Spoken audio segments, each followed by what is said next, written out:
On my daughter's 16th birthday, my family asked me to stay home to cook. They went to celebrate without me, but I was prepared for my sweet return that would shock everyone. The sharp clatter of a dropped serving spoon echoed through my pristine kitchen as I watched my daughter Sophia's birthday cake tumble to the floor. 16 perfect roses crafted from buttercream now splattered across imported Italian tiles. I stood frozen, staring at the mess, my hands trembling. It wasn't just a cake, it was everything I'd been holding inside for years. My name is Daria, and I've spent the last 18 years of my life trying to be the perfect wife and mother in a family that never truly accepted me. Tonight was supposed to be different. Sophia's sweet 16 should have been my moment to prove myself to the Sheltons once and for all. Mama, don't cry. Sophia appeared in the doorway, her dark eyes, so like mine, filled with concern. We can fix it. I wiped my hands on my apron, forcing a smile. Of course we can, Habibi. There's still time before the guests arrive. Let me help, she insisted, already reaching for the spare cake ingredients I always kept stocked. No, you should be getting ready. Your father's family will be here soon. Sophia's face darkened at the mention of her father's family. They won't notice anyway. They never do.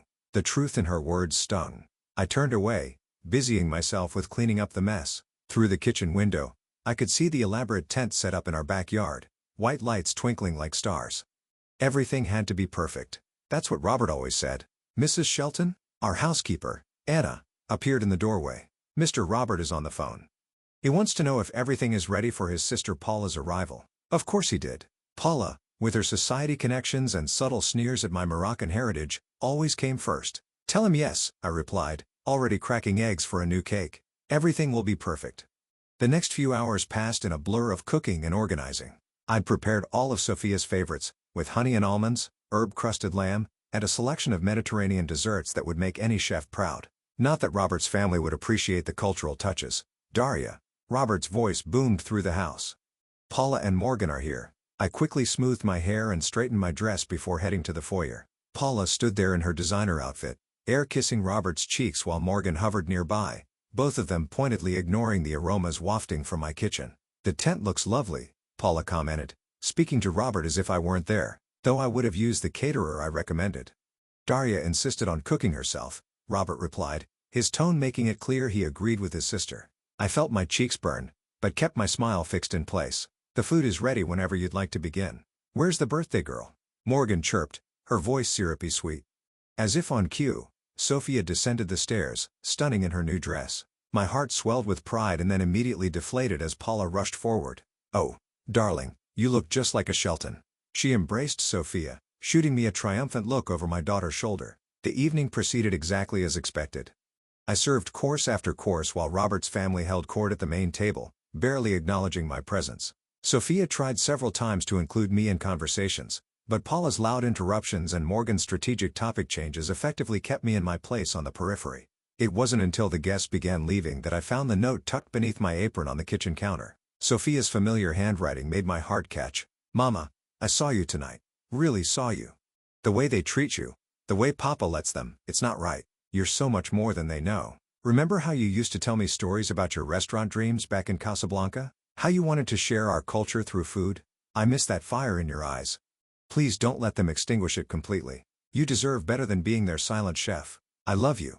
Sophia. The paper trembled in my hands as tears finally spilled over.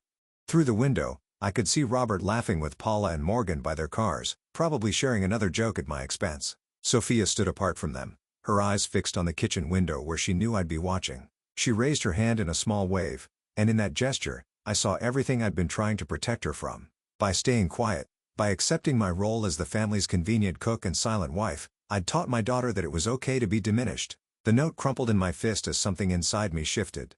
The fire Sophia mentioned, it wasn't extinguished. It had been banked, waiting. And now, watching my daughter stand alone in solidarity with me, I felt it roar back to life. I smoothed out the paper, carefully folding it and tucking it into my pocket. Tomorrow would be different. Tomorrow, I would remember who I was before I became Mrs. Shelton. Tomorrow, they would learn that they'd underestimated the wrong woman. The morning after Sophia's party, I found myself sitting in Rose's cozy cafe, the same place I'd retreated to countless times over the years when the Shelton mansion felt more like a prison than a home. The smell of freshly baked bread and coffee wrapped around me like a familiar embrace. You look like hell, Rose said, sliding into the booth across from me. Her chef's apron was dusted with flour, her gray-streaked hair escaping its bun. "Spill it." I pushed Sophia's note across the table. Rose read it, her expression darkening with each line. "That girl of yours," she said. "She sees everything, doesn't she? She shouldn't have to." I wrapped my hands around my coffee mug seeking warmth. "When I first came to America, I had such dreams, Rose. My little restaurant in Casablanca was thriving. I thought marrying Robert meant I could dream bigger. Instead, you became their personal chef," Rose finished, her voice sharp with anger. "When was the last time you actually cooked for joy, Daria? Not for them, not for show, but for yourself?" The question hit me like a physical blow. "I can't remember." "Then it's been too damn long."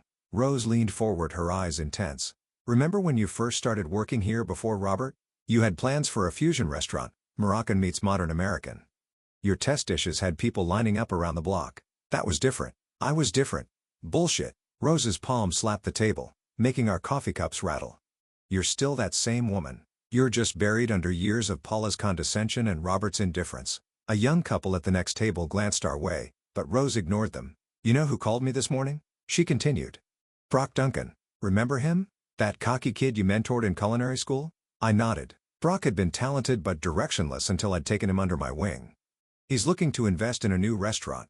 Says the market's perfect right now for something authentic, something with a story." Rose's eyes gleamed. "He asked about you specifically." My heart skipped a beat. "Rose? I can't what? Can't reclaim your life? Can't show your daughter what it means to stand up for yourself?" She pulled out her phone, scrolling through messages. "Brock's at that new coffee shop on 5th Street right now. He's got an hour before his next meeting. You already told him I'd come, didn't you?" Rose's smile was unapologetic. "Damn right I did. Now go wash your face, fix your hair, and remember who you were before you became Mrs. Shelton." 20 minutes later, I walked into the trendy coffee shop, spotting Brock immediately. He'd grown from that scruffy culinary student into a polished businessman. But his eyes lit up with the same enthusiasm when he saw me. "Chef Daria." He stood pulling me into a warm hug. "God, how long has it been?" "Too long," I admitted, settling into the chair across from him. "I heard about your daughter's party last night. Whole food scene was buzzing about your Bastille." He leaned forward. "That's actually why I wanted to talk to you. I've got this space opening up in the Arts District. Prime location, amazing bones, but it needs the right concept, the right story." I found myself leaning into, caught by the excitement in his voice. "Remember those fusion dishes you used to create? The way you balanced traditional Moroccan flavors with modern techniques?" He pulled out a tablet showing me pictures of a beautiful old building. "Imagine that, but elevated. A place where culture meets innovation, where every dish tells a story." "My story," I whispered, and something long dormant stirred in my chest. "Exactly." Brock's grin widened, and the timing couldn't be better. "The food scene is craving authenticity right now. Real stories, real passion." My phone buzzed. A text from Robert. "Paula's coming for dinner. Make that lamb dish she likes." I stared at the message, feeling the familiar weight of expectations pressing down. But this time, instead of acquiescing, I thought of Sophia's note of the fire she wanted to see in my eyes again. "What exactly are you proposing?" I asked Brock. He spent the next 30 minutes outlining his vision, or rather my old vision updated for today's market. With every word, every possibility he described, I felt more of my old self emerging. "I'd need 3 months," I heard myself say.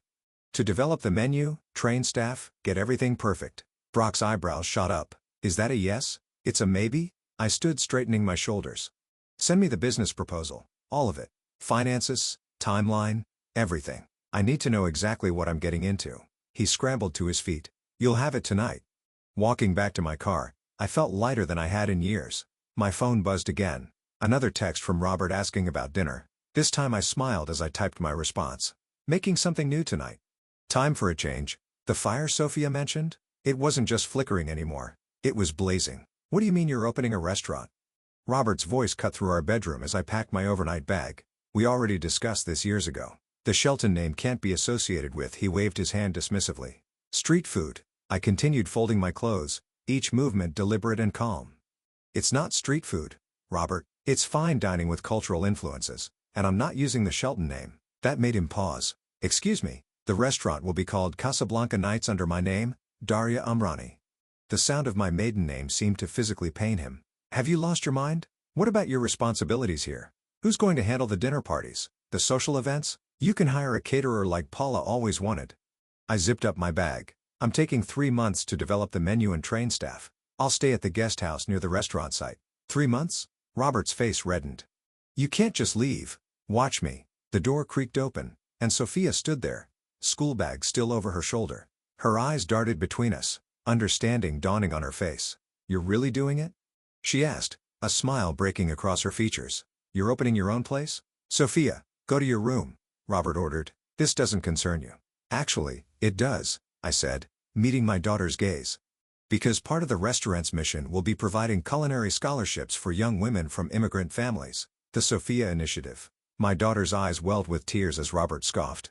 This is ridiculous, he spat. You're throwing away everything we've built. No, Robert. I'm building something of my own. I turned to Sophia. Would you like to see the space? Brock's meeting me there in an hour. Brock Duncan? Robert's tone shifted from dismissive to concerned. The restaurant developer? You're working with him? He's my partner in this venture. Well, minor partner. I allowed myself a small smile. I'm the majority stakeholder. Sophia bounced on her toes. Can I really come see it? Absolutely not. Robert stepped between us. You have piano lessons. Actually, Sophia pulled out her phone, showing a calendar app. I quit piano last month. Told Mrs. Harrison I needed to focus on my college applications. You'd know that if you ever asked about my lessons instead of just paying the bills. Robert's mouth opened and closed soundlessly as Sophia walked past him to stand beside me. Let's go, Mama. The restaurant space took my breath away. Exposed brick walls, soaring ceilings with original wooden beams, and windows that filled the room with natural light. Brock was waiting inside with blueprints spread across a makeshift table. Chef, he straightened up, then noticed Sophia. And this must be the namesake of our scholarship program. Sophia beamed. This place is amazing. Look at those archways. They're just like in the photos of your old restaurant in Morocco, Mama. That's exactly what I thought, Brock said, pulling out some design sketches. We're thinking of incorporating traditional Moroccan architectural elements, but with a modern twist. Your mother's food philosophy in physical form. I ran my hand along the brick wall, remembering my tiny kitchen in Casablanca. The open kitchen will go here, I said, pointing. I want guests to see the process, the passion that goes into each dish. Like your Thursday cooking lessons with me, Sophia added. Remember how you always said food tastes better when you can see the love that goes into it? Brock raised an eyebrow. Thursday cooking lessons? Every Thursday since I was little, Mama would teach me a new recipe from Morocco. Sophia's voice softened. It was our special time, just us. No Shelton family rules or expectations. That's exactly the feeling we want to create here, Brock said, scribbling notes. Authentic, intimate, special. My phone buzzed. Paula calling. I declined it. The contractors can start next week, Brock continued. We'll need to move fast to hit our timeline. About that timeline, I said, pulling out my own notebook. I want to open exactly 3 months from today. That's ambitious. Brock hesitated. It's perfect, I corrected. It's the same night as Paula's annual charity gala. Sophia's eyes widened as she caught my meaning. The one where all of Dad's society friends attend? The very same. I smiled, remembering every slight, every dismissive comment Paula had ever made about my cooking. We'll send out our opening night invitations first thing tomorrow. Mama, Sophia whispered, you're kind of scary right now. No, Habibi. I pulled her close, kissing the top of her head. I'm just finally awake. Brock looked between us, then grinned. Well then, let's make sure this opening night is one the city never forgets. Standing in that empty space, my daughter's hand in mine and plans spreading out before me, I felt more alive than I had in 18 years. Robert and his family wanted to keep me in my place? Fine. I'd create my own place and make sure they had a front row seat to watch me do it. So what made you decide to burn it all down? Ellis asked, her recorder placed between us on the guest house's kitchen counter. The young journalist had been recommended by Rose, who swore she could be trusted to tell my story the right way. I sprinkled Ras El Hanout into the simmering tahine. I'm not burning anything down. I'm building something up. While coincidentally scheduling your opening night to compete with your sister-in-law's biggest social event of the year, Ellis's eyes sparkled with understanding. Try this, I said, offering her a spoonful of the sauce. Her eyes widened at the taste. Oh my God. She moaned. This is incredible. What's in it? Family secrets. I winked.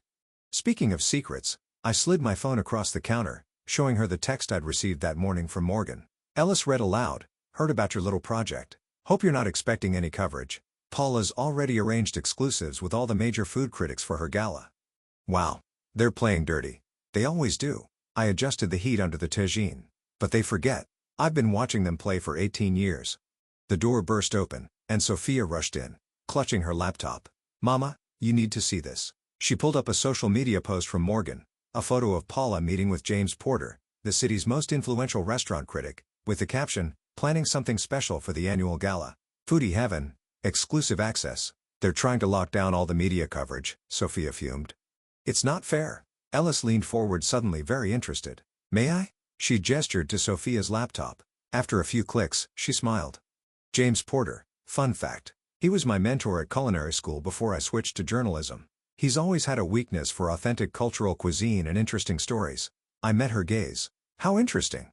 "Well," Ellis closed the laptop. "What's more interesting than a talented chef reclaiming her heritage and creating opportunities for other immigrant women, all while certain society figures try to shut her down?" Sophia bounced in her seat. "Could you really help us get coverage better?" Ellis pulled out her phone. "I could help you get the right coverage, the kind that makes Paula's charity gala look exactly like what it is.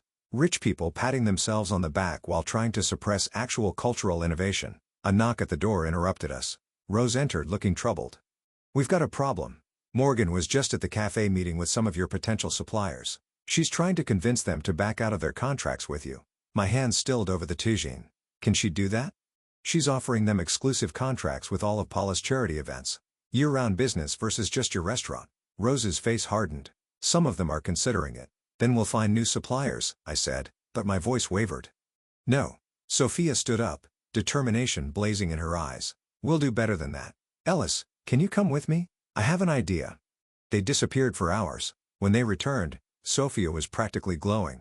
"Remember Mrs. Patel from my school?" she asked. "The one who always brings those amazing samosas to Cultural Day? Her family owns 3 international food markets in the city. And Mr. Ramirez from the community center? His brother runs a wholesale produce company." Ellis picked up the thread. "We spent the afternoon meeting with immigrant business owners who've dealt with similar tactics from bigger competitors.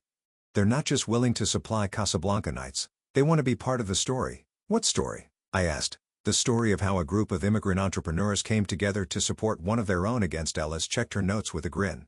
"What Mrs. Patel called country club colonizers trying to control the city's food scene." Rose let out a low whistle. "Paula's not going to like that narrative." "No," I agreed. A slow smile spreading across my face. "She's not." My phone buzzed. Another text from Morgan. "Hope you're not in too deep yet. Would hate to see you embarrass yourself." Sophia read it over my shoulder and snorted. "She really doesn't know who she's dealing with, does she?" "None of them do," Rose said. "That's going to be their biggest mistake." Ellis was already typing on her phone. "James just agreed to meet for coffee tomorrow. He's intrigued by the situation." I turned back to my tagine, adding a pinch more saffron. The spice bloomed in the heat, releasing its distinct aroma. Precious, powerful, and impossible to ignore. Just like the truth we were about to serve up. "Sophia," I called over my shoulder. "Get your notebook. It's time I taught you my special Bastilla recipe. The one that won me my first restaurant in Casablanca." "The one you never made for Paula's parties?" she asked. "Exactly," I smiled, remembering the dish that had started my culinary journey. "Some recipes you save for people who actually appreciate them." Ellis hit record on her device again, catching the moment. In the background, Rose was already making calls to more potential allies. The pieces were falling into place, forming a picture Paula and Morgan never saw coming. They wanted to play games with contracts and critics? Fine. I'd show them what 18 years of simmering rage could cook up. The invitations to Casablanca Night's grand opening hit social media like a perfectly timed bomb. Gold-embossed cards featuring intricate Moroccan patterns and the promise of a revolutionary culinary experience appeared on the Instagram feeds of every major food influencer in the city. "Your phone's been buzzing non-stop," Sophia said, peering over my shoulder as I worked in the nearly completed restaurant kitchen. "Is that Paula calling again?" "Third time today." I checked the latest message and laughed. "Now Morgan's threatening to call Robert's lawyer. Because you're opening a restaurant?" Sophia rolled her eyes. "That's pathetic even for them." The kitchen door swung open, and Brock rushed in looking flustered. "We might have a situation." Rose was just seen having lunch with Morgan at the Westbrook Club. My hands froze over the spice mixture I was preparing. "What?" My contact saw them sharing papers looking pretty intense. Brock ran a hand through his hair. "I know Rose is your friend, but she's more than a friend," I interrupted. "She's family. There has to be an explanation." Sophia pulled out her phone. "I'll call her." "No need." Rose's voice came from the doorway. She stood there holding a thick folder. I was wondering how long it would take for someone to spot me. "Care to explain?" I kept my voice steady even as my heart raced. Rose walked over, dropping the folder on the prep table.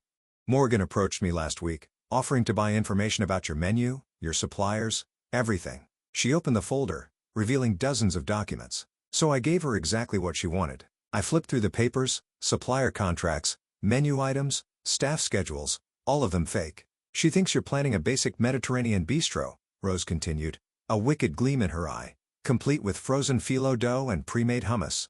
I told her you were in way over your head trying to cut corners everywhere. Sophia burst out laughing. So when they try to undermine us, they'll be working with completely wrong information, Rose finished. Morgan's already started spreading rumors about how amateur the whole operation is. Paul is practically gloating. Brock whistled low. Remind me never to get on your bad side. That's not all. Rose pulled out her phone. While I was playing double agent, I got some interesting dirt. Turns out Paula's been inflating the donation numbers from her charity galas for years, taking credit for contributions that never made it to the actual charities. My eyes widened. Can you prove it? Every word. Rose's smile was sharp. Ellis is fact-checking everything now. The story drops 2 days before our opening. The kitchen door swung open again as Ellis herself hurried in. Speaking of stories, James Porter's review is ready. He wants to know if you're sure about publishing it the morning of the opening. Absolutely, I said, returning to my spice mixing. Paula needs time to read it over her morning coffee. It's brutal, Ellis warned. Not to your food. He raves about that, but he really goes after the cultural gatekeeping in the city's food scene. Names, calls out specific incidents. Good. I measured out saffron with careful precision. Let them see themselves as others see them. Sophia hopped onto a clean prep table, swinging her legs. Dad called earlier, said we're making a huge mistake, that we don't understand how things work in their world. No. I sprinkled the finished spice mixture over the lamb shoulder waiting to be slow roasted. They don't understand how things work in mine. In our world, food isn't about status or social climbing. It's about heritage, heart, and honor. Speaking of honor, Brock checked his watch. The first round of staff training starts in 10 minutes. Real recipes this time, I assume? I nodded, washing my hands. Time to show them what we're really about to unleash. As if on cue, my phone buzzed with another message from Paula. Morgan told me everything. You're embarrassing yourself. Back out now, and we'll help you save face. I showed the message to Rose, who snorted. Should we tell her she's the one about to be embarrassed? No. I smiled, typing a reply. Thank you for your concern. Invitation to opening night will arrive tomorrow. Sophia read the exchange and shook her head. They still think they're in control, don't they? That's the beauty of it, Ellis said, already taking notes. They're so convinced of their own superiority, they can't imagine being outplayed. The kitchen doors opened once more as my new staff began filing in, eyes bright with excitement. These weren't the jaded culinary school graduates Paula would have hired. These were people like me. Immigrants, dreamers, fighters, each with their own story, their own fire. I picked up my chef's knife, its weight familiar and reassuring in my hand. Ready to learn some real Moroccan cooking? Their eager nods warmed my heart. In 1 week, we would show the city what authentic cuisine truly meant. Paula and Morgan thought they were spreading rumors about my restaurant? Fine. Let them talk. In 7 days, everyone would see exactly what I'd been cooking up all these years, and it would be absolutely delicious. Opening night arrived in a whirlwind of spices, flowers, and camera flashes. The line outside Casablanca night stretched around the block, a mix of food critics, social media influencers, and curious locals drawn by James Porter's glowing review that morning. Mama! Sophia burst into the kitchen, her traditional Moroccan dress shimmering under the lights. Paula just posted on Instagram. She's deeply concerned about the low attendance at her gala. How low are we talking? Rose asked, putting final touches on a row of dessert plates. Sophia held up her phone triumphantly. Half their usual numbers. Turns out people prefer authentic cuisine over charity rubber chicken. Focus everyone, I called out, though I couldn't hide my smile. First service starts in 20 minutes. The kitchen hummed with energy as my hand-picked team moved with practiced precision. Every dish we'd rehearsed, every timing we'd perfected was about to be put to the test. They're here, Brock announced, stepping into the kitchen. Robert just pulled up with Paula and Morgan. I straightened my chef's coat. Right on schedule. Sophia? My daughter nodded, heading out to the dining room to take her position. We'd rehearsed this moment countless times. Through the kitchen's glass walls, a design choice I'd insisted on, I watched Robert's family enter. Paula's face was pinched with barely concealed rage while Morgan kept checking her phone, probably monitoring the social media disaster unfolding at their gala. Welcome to Casablanca Nights. Sophia's voice rang clear across the packed dining room. I'm Sophia Umrani, and tonight we're celebrating more than just the opening of a restaurant. We're celebrating dreams that refuse to be silenced. Paula's head snapped up at Sophia's use of my maiden name. Robert's face darkened. As many of you know, Sophia continued, My mother came to this country with nothing but her talent and determination. Tonight, she's using that same determination to help other immigrant women chase their culinary dreams. Ellis, positioned strategically with her camera, captured every reaction as Sophia unveiled the scholarship program. The Sophia Initiative will provide full culinary school scholarships to 5 immigrant women each year, along with guaranteed apprenticeships here at Casablanca Nights. Applause erupted through the dining room. Paula tried to interrupt, but her voice was drowned out by the cheering. And now, Sophia's eyes found mine through the kitchen glass. Please welcome my mother, Chef Daria Amrani. I stepped out into the dining room to thunderous applause. Robert started to stand, but Morgan grabbed his arm, whispering frantically. Thank you all for coming tonight, I said, my voice steady and clear, especially my husband's family who've provided such inspiration over the years. Paula's face went from red to purple as scattered laughter rippled through the crowd. Tonight's menu tells a story, I continued. Each dish represents a piece of my journey, from my first restaurant in Casablanca to this moment right here. But more importantly, each dish represents the future we're building, a future where talent and passion speak louder than social connections. More applause. James Porter, seated front and center, nodded approvingly. And so, I smiled directly at Paula. I'd like to dedicate this opening night to everyone who's ever been told to stay in their place. Your place is wherever you choose to make it. The first courses began flowing from the kitchen. I watched with satisfaction as even Paula couldn't hide her reaction to the pastilla, the very recipe she'd dismissed as street food years ago, now elevated to an art form. This is incredible, I heard Morgan whisper, then catch herself as Paula shot her a venomous look. Sophia appeared at my side. Mrs. Patel says her markets have been flooded with calls asking about Moroccan ingredients, and Mr. Ramirez's produce company just signed 3 new restaurant contracts. Community supporting community, Rose said, bringing out another round of plates. Funny how that works. Through the evening, I moved between kitchen and dining room, watching my vision come to life. Every dish perfect, every service smooth, every reaction exactly as I'd hoped. Near the end of service, Robert approached the kitchen door. I met him there. This is quite something, he said stiffly. I never realized. That's the problem, Robert. You never did. I gestured to the bustling kitchen behind me. This is who I've always been. You just never bothered to look. Paula's furious, he said, almost smiling. The gala was a disaster. Everyone left early to come here instead. How unfortunate, I replied, not bothering to hide my satisfaction. He started to say something else, but Sophia appeared with the evening's final dessert course. My signature saffron cream with honey-drizzled phyllo, the recipe I'd refused to share with Paula for 18 years. Excuse me, I said to Robert, I have paying customers to attend to. As I walked away, I heard Sophia tell him, you should try the dessert, Dad. It's amazing what people can create when you stop trying to contain them. The night wound down in a blur of praise and press photos, but my favorite moment came when I overheard Morgan whisper to Paula, maybe we should have been nicer to her. Paula's response was lost in the applause, but it didn't matter. The look on her face said everything. Sometimes the sweetest revenge is served on a perfectly plated dish. The morning after opening night, I sat in my new office at Casablanca Nights surrounded by newspaper reviews and social media notifications. Ellis had just left after dropping off advanced copies of every major publication in the city, each featuring glowing reviews of our opening. A knock at the door made me look up. Sophia stood there with 2 cups of Moroccan mint tea. Have you seen Paula's latest post? She asked, setting a cup in front of me. I shook my head, and she pulled up Instagram on her phone. Paula's carefully curated charity gala photos showed half-empty tables and strained smiles. The comments were brutal. Where was everyone? Heard Casablanca Nights was the place to be. Maybe next year focus less on exclusivity and more on actual charity. She's deleted it 3 times and reposted with different filters. Sophia grinned. Nothing's helping. Another knock interrupted us. Rose entered looking concerned.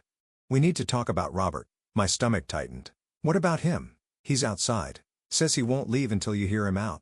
Rose crossed her arms. Want me to call security? I glanced at Sophia, who shrugged. It's your call, Mama. After a moment's consideration, I nodded. Send him in. Robert looked different somehow. Smaller, less imposing in the morning light filtering through my office windows. He held a newspaper in his hands, James Porter's review facing up. You've made quite a statement, he said, placing the paper on my desk. That was the point. He shifted uncomfortably. Paula's husband called this morning. Their foundation's biggest donors are asking questions about the charity numbers Rose exposed. There's talk of an audit. How unfortunate, I echoed his words from last night. Daria, he sighed. What do you want? To destroy my family's reputation? Sophia stepped forward. Funny how it's always about your family. Never about ours. Robert flinched as if she'd struck him. Sophia, please. You don't understand. No, Dad, I understand perfectly. Sophia's voice was steady.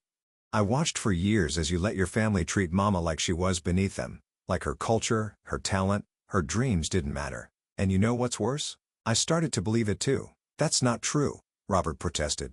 I never what? I interrupted. Never stopped them? Never stood up for us? Never even noticed how much it hurt your own daughter to see her mother diminished? I thought I was protecting you both, he said weakly, helping you fit in. By erasing everything that made me who I am? I stood up, my hands flat on the desk. That's not protection, Robert, that's erasure. A commotion outside drew our attention. Through the office windows, I could see Paula storming through the restaurant, Morgan trailing behind her. Let me handle this, Sophia said, squaring her shoulders. Sophia? Robert reached for her, but she was already moving. We watched through the windows as Sophia intercepted Paula before she could reach the office. Even from here, I could see Paula's face turn red as Sophia stood her ground. What's she saying? Robert asked, moving closer to the window. Why don't we find out? I opened the door, letting Paula's voice carry in. Ungrateful little traitors. After everything our family has done. Done what? Sophia's voice cut through Paula's tirade. Done your best to make my mother feel worthless? Done everything possible to remind us we're not real Sheltons? How dare you, Paula started. But Sophia wasn't finished. How dare you? You want to talk about family? Look around. Sophia gestured to the restaurant. This is family. Every person here believes in Mama's vision, supports her dreams, celebrates her culture instead of trying to suppress it. Morgan tugged at Paula's sleeve. Maybe we should go. Yes, I said, finally stepping forward. You should. Paula whirled to face me, but whatever she saw in my expression made her pause. Your charity numbers are being investigated, I continued calmly.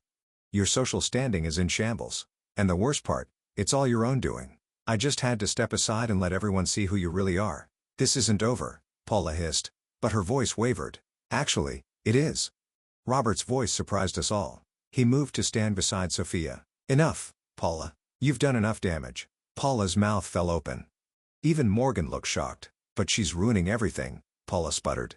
No, Robert said quietly. We did that ourselves. All of us. The silence that followed was deafening. Finally, Morgan grabbed Paula's arm. Come on, we're leaving. As they retreated, Robert turned to me. I know it's too late to fix everything, but you're right. I cut him off. It is too late, but it's not too late to start over as equals this time. Sophia slipped her hand into mine, and I squeezed it tight. I'd like that, Robert said softly. Good. I gestured to the dining room where my staff was preparing for lunch service. Then why don't you stay? See what your wife and daughter can really do when we're free to be ourselves? The look of pride on Sophia's face made everything, every slight, every struggle, every moment of doubt worth it. Sometimes the best revenge isn't about destroying your enemies. It's about building something so beautiful they can't help but see what they've lost. The autumn breeze carried the scent of saffron and roses through Casablanca night's open doors as I watched Sophia adjust her chef's coat in the kitchen mirror. Her hands trembled slightly as she straightened the embroidered name.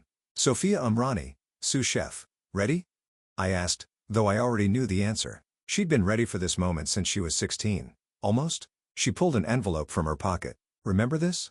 I recognized her note from that fateful birthday party instantly. The paper was worn now, creased from countless readings. I keep it in my wallet, I admitted, to remind me. I have something new to add to it. She handed me a fresh piece of paper. I wrote it this morning. The door opened before I could read it. Ellis poked her head in. Camera ready. They're here. First group of scholarship recipients just arrived. Sophia bounced on her toes. How many applications did we end up with? Over 300, Rose answered, entering with a stack of prep lists for 5 spots. Though after that piece, Ellis wrote about the program, we got enough donations to fund 5 more. 10 dreams coming true. I smiled, tucking Sophia's new note into my pocket for later. Let's go meet them. We walked into the dining room together where 10 young women stood nervously in a cluster. Their faces reminded me of my own arrival in America, that mix of hope and uncertainty, determination, and fear. Welcome to your new home, I began, but a commotion at the door interrupted me. Robert entered, followed by Paula. My body tensed automatically, but something was different. Paula's usual pristine appearance was slightly disheveled, her eyes red-rimmed. I'm sorry we're late, Robert said quietly. Paula has something she'd like to say. The room fell silent as Paula stepped forward. She clutched a newspaper, the morning's edition featuring a story about her foundation's audit and subsequent restructuring. She faltered, then straightened her shoulders. I came to offer something. After the audit, After everything, I've been doing a lot of thinking about family, about pride, about the difference between maintaining appearances and maintaining values. She turned to face the scholarship recipients. My foundation has been reorganized. New board, new mission. We'd like to partner with the Sophia Initiative, match the scholarships, double the impact. Sophia's hand found mine as whispers rippled through the room. Why? I asked simply. Because you were right, Paula's voice cracked. About everything. About what really matters. About what family should mean. She met my eyes directly. I spent so long trying to keep people out that I forgot why we built these institutions in the first place. It's not that simple, I said. Trust takes time. I know. Paula nodded. I'm not asking for forgiveness. I'm asking for a chance to do better. To be better. I looked at Sophia, seeing the same cautious hope in her eyes that I felt. We'll need to discuss the details. Set clear terms. Of course. Paula reached into her bag, pulling out a folder. I brought a proposal reviewed by Robert's new lawyers. Complete transparency. Joint oversight. Rose took the folder, already scanning the contents with sharp eyes. I'll look this over carefully. I wouldn't expect anything less, Paula said. And for the first time, there was respect in her voice. I turned back to our scholarship recipients who had watched the exchange with wide eyes. This is your first lesson in the culinary world. Sometimes the most unexpected ingredients create the finest dishes. Sophia stepped forward. And sometimes the strongest families are the ones we build ourselves, one person at a time. The rest of the morning passed in a blur of introductions and orientations. As our new students toured the kitchen, I finally pulled out Sophia's note from my pocket. Dear Mama, it read. Remember when I told you I missed the fire in your eyes? Now I see it every day, not just in you, but reflected in every person whose life you've touched. You didn't just reclaim your dreams. You created a space where others could dream too. That's real power. That's real revenge. That's real love. Thank you for showing me what it means to stand tall, to fight smart, and to win with grace. Love, Sophia. I looked up to see my daughter demonstrating proper knife technique to our new students, her movements confident and precise. Robert stood nearby, watching with genuine pride. Even Paula, seated at the bar with Rose reviewing the proposal, seemed transformed. Softer somehow, more human. Beautiful sight, isn't it? Ellis appeared beside me, camera clicking. Want to know my favorite part of this whole story? What's that? It's not over. She grinned. It's just beginning.